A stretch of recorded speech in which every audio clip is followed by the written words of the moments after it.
दोस्तों, अगर आप भी अपनी लाइफ में कुछ नया सीखने की चाह रखते हैं तो माता रानी के लिए इस चैनल को अब भी सब्सक्राइब कर लें। हे दुर्गा माता, आपसे हाथ जोड़कर निवेदन है कि आपके इस वीडियो को जो भी लाइक और चैनल को सब्सक्राइब करें, उसके जीवन में कभी दुख दर्द मत आने देना। जय माता दी। दोस्तों, नवरात्रि का पावन और पवित्र समय चल रहा है और ऐसे में अगर आप हरी चूड़ियों से जुड़ यह एकमात्र असरदार और चमत्कारी उपाय कर लेते हैं तो मात्र 24 घंटे में आपकी हर मनोकामना पूरी हो जाएगी। दोस्तों, यह उपाय कलयुग में एकमात्र ऐसा उपाय है जो मात्र एक बार करने से अपना असर दिखाना शुरू कर देता है।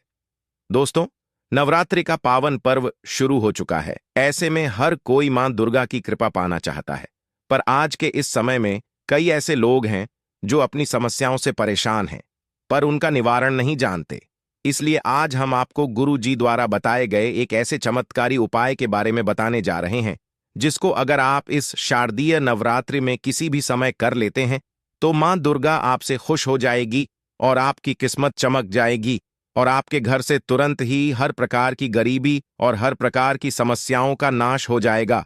दोस्तों, यदि आप सही मुहूर्त पर सही क्रिया अनुसार यह उपाय कर लेते हैं तो मान के चलिए आपका भाग्य आपका इस तरह से साथ देगा कि जिस कार्य को भी करेंगे उस कार्य में आपको कामयाब हासिल होगी। आपका कोई भी सपना होगा वह तो पूरा होगा ही होगा। इसी के साथ दोस्तों, सच मानिए, आपके जीवन में आपको एक चमत्कारी और पॉजिटिव बदलाव देखने को मिलेगा। यह चूनी का उपाय आपको जरूर करना चाहिए क्योंकि यही एकमात्र ऐसा उपाय है जो कि आपको जल्द से जल्द धनवान और मालामाल बना देगा। इसीलिए इस आसान से असरदार उपाय को जानने के लिए वीडियो को आखिर तक जरूर देखें। और दोस्तों, अगर आप भी अपने जीवन में माता रानी की कृपा पाना चाहते हैं तो वीडियो को लाइक करके कमेंट में जय माता दी लिखना ना भूले। नवरात्रि में मां दुर्गा के 16 श्रृंगार किए जाते हैं, साथ ही विवाहित महिलाएं भी इन दिनों में अच्छे से सज धज कर मां की पूजा करती है। मां दुर्गा के 16 श्रृंगार में फूलों का श्रृंगार भी एक है। इसे काफी शुभ माना जाता है। कहते हैं फूलों की महक मन को ताजगी देती है, घर में सकारात्मकता का विकास होता है। ऐसी मान्यता है कि इससे घर में सुख और समृद्धि आती है और अखंड स्वभाव का वरदान भी मिलता है। यही वजह है कि भारतीय संस्कृति में 16 श्रृंगार को जीवन का अहम और अभिन्न अंग माना गया है। नवरात्रि में मां को 16 श्रृंगार का चरवा चढ़ने के अलावा महिलाओं को भी इस दौरान 16 श्रृंगार जरूर करना चाहिए। ऋग्वेद में भी सौभाग्य के लिए 16 श्रृंगार का महत्व बताया गया है। 16 श्रृंगार में मौजूद हर एक श्रृंगार का अलग अर्थ है। बिंदी को भगवान शंकर के तीसरे नेत्र से जोड़कर देखा जाता है, वही सिंदूर सौभाग्य और नेत्र से जोड़कर देखा जाता है। वही सिंदूर सौभाग्य और सुहाग की निशानी होती है। महावर और मेहंदी को प्रेम से जोड़कर देखा जाता है। काजल बुरी नजर से बचाता है। मां का 16 श्रृंगार करने से घर और जीवन में सौभाग्य आता है। जीवन में खुशियां ही खुशियां आती हैं और जीवन साथी का स्वास्थ्य अच्छा बना रहता है। इसी तरह श्रृंगार में हरी चूड़ियों का भी अलग महत्व है। दोस्तों, धार्मिक शास्त्र के अनुसार अगर आप इस नवरात्रि में इन पेड़ों पर हरी चूड़ियां बांध देते हैं तो आपका दुर्भाग्य सौभाग्य में बदल जाएगा। कैसी भी आपकी गरीबी हो, कैसी भी आपकी परेशानी हो, कष्ट हो, तकलीफ हो, जीवन में जो समस्याएं चली आ रही हैं वह सारी समस्याएं समाप्त हो जाएंगी। और केवल नवरात्रि के दिनों में ही अगर आप यह उपाय करते हैं और चूनी अगर इनमें से किसी भी वृक्ष पर बांध देते हैं तो आपकी जन्म जन्मांतर की गरीबी मिट जाएगी और एक ही बार उपाय करने से आपकी हर मनोकामना पूर्ण हो जाएगी। तो दोस्तों, वह वृक्ष कौन से हैं और वह उपाय क्या है, आइए जानते हैं। दोस्तों, प्रथम वृक्ष है शमी का वृक्ष। शमी के वृक्ष के बारे में ध्यान से सुनिए। शमी का वृक्ष माता पार्वती एवं भगवान भोलेनाथ जी का मिश्रित रूप कहा जाता है। दोस्तों, शमी के वृक्ष को उमा महेश्वर भी कहा गया है और नवरात्रि के दिनों में शम के वृक्ष पर माता पार्वती और भगवान भोलेनाथ जी का वास माना जाता है। इसलिए नवरात्रि में संध्या काल के समय इस वृक्ष को छूने से सभी दोष कष्ट परेशानियां समाप्त हो जाती हैं। दोस्तों, नवरात्रि में किसी भी दिन शमी वृक्ष की जड़ पर अगर कच्चा दूध डाला जाए तो भगवान भोलेनाथ शीघ्र प्रसन्न होते हैं एवं माता पार्वती जी का खूब आशीर्वाद प्राप्त होता है।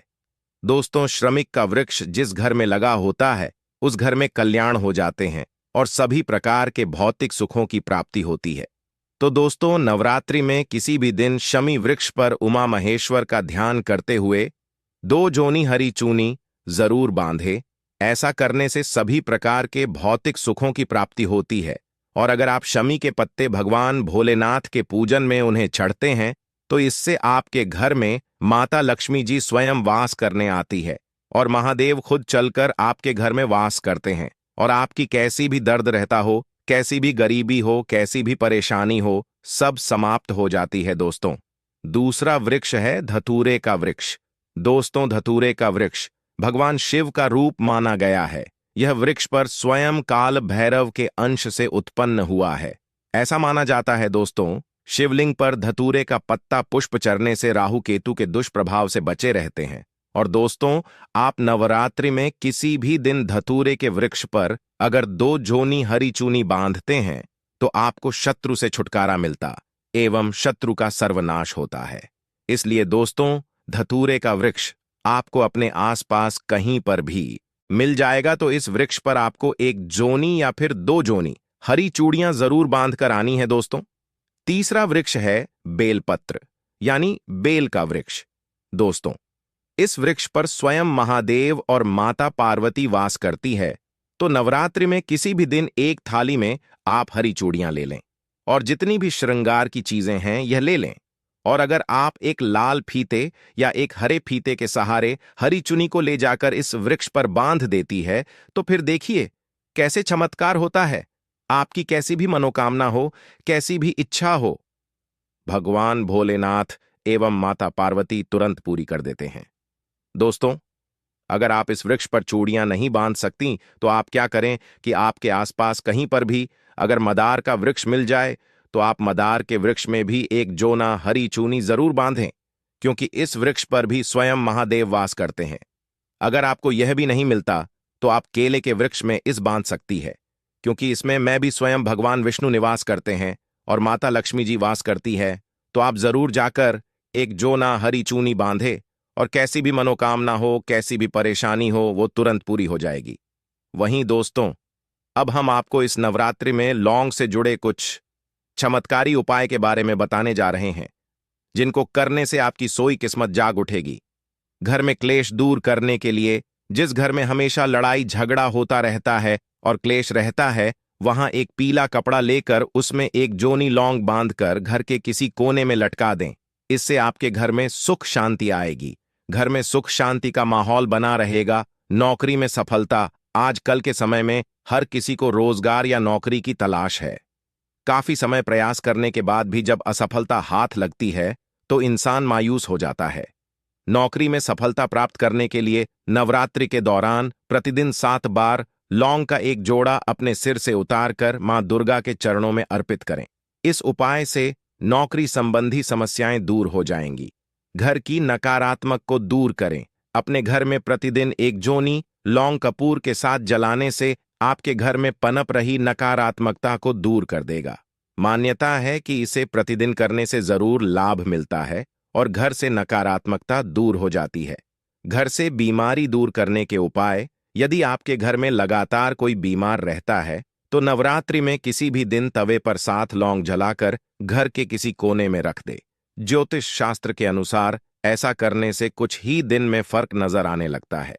आर्थिक तंगी दूर करने के उपाय, यदि आपके घर में आर्थिक तंगी लगातार बनी रहती है तो नवरात्रि में आप पूजा के समय गुलाब के फूल के साथ 3 लौंग अर्पित करें। इसके अलावा एक लाल रंग के कपड़े में 5 लौंग और 5 कड़ियां बांधकर तिजोरी या फिर अलमारी में रख दें।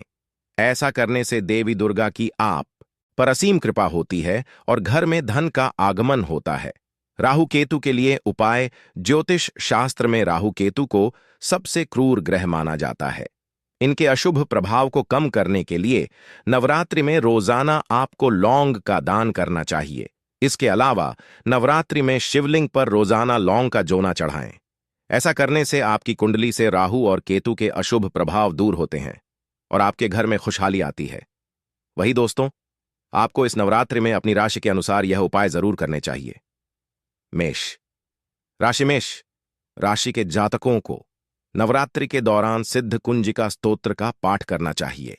इस उपाय को करने से मकान, जमीन और वाहन का सुख प्राप्त होता है। वृष राशि के जातकों को सप्त श्लोक की दुर्गा का पाठ करना चाहिए। ऐसा करने से मां की कृपा आपके ऊपर हमेशा बनी रहती है और आर्थिक स्थिति में भी सुधार देखने को मिलता है। मिथुन राशि अपनी हर तरह की मनोकामना को पूर्ण करने के लिए नवरात्रि के दौरान दुर्गा सप्तशती का पाठ करें। इस उपाय को करने से परिवार में सुख शांति बनी रहती है और हर तरह का ऐशो आराम प्राप्त होता है। कर्क राशि नवरात्रि के दौरान मां दुर्गा के साथ भगवान शिव की भी उपासना करें। दोनों की साथ में पूजा करने से साहस और पराक्रम बना रहता है। सिंह राशि के जातक इन 9 दिनों के दौरान देवी सहस्त्र नाम का पाठ करें। इसका पाठ करने से करियर में कभी भी असफलता का मुंह नहीं देखना। पता कन्या राशि नवरात्रि के इन पावन दिनों के दौरान दुर्गा सप्तशती और अरण्यकांड का पाठ करना शुभ होता है। ऐसा करने से जीवन में चल रहे हर तरह के क्लेश से मुक्ति मिलती है। वृषभ राशि के जातकों को सप्तश्लोकी दुर्गा का पाठ करना चाहिए। इसका पाठ करने से जीवन में सुख समृद्धि में वृद्धि देखने को मिलती है। वृश्चिक राशि के जातक दुर्गा सप्तशती या फिर रामचरितमानस का पाठ कर सकते हैं। ऐसा करने से मानसिक सुख की अनुभूति मिलती है और आपका शरीर हमेशा रोग मुक्त रहता है। धनु राशि दुर्गा सप्तशती का पाठ करने से धनु राशि के जातकों को धन के साथ साथ मान सम्मान भी मिलता है। मकर राशि के जातक मां दुर्गा को लाल फूल अर्पित करें। ऐसा करने से मां दुर्गा आपके सारे अटके हुए काम पूरे कर देती है। कुंभ राशि के जातकों को मां दुर्गा के मंत्रों का जाप करना चाहिए। इसी के साथ ज्यादा जल्दी फल प्राप्त करने के लिए राम रक्षा स्तोत्र का भी पाठ कर सकते हैं। ऐसा करने से भय और शत्रुओं से मुक्ति मिलती है। मीन राशि मां दुर्गा को मिठाई का भोग लगाएं। इसके अलावा ओम ऑन ही क्लीन चामुंडाय विजय मंत्र का जाप करें। ऐसा करने से सुख समृद्धि के साथ साथ मां भी आपके घर पधार है। तो दोस्तों, आपको हमारी वीडियो कैसी लगी हमें कमेंट में जरूर बताइएगा। साथ ही वीडियो को लाइक करके चैनल को जरूर सब्सक्राइब कर ले जाए।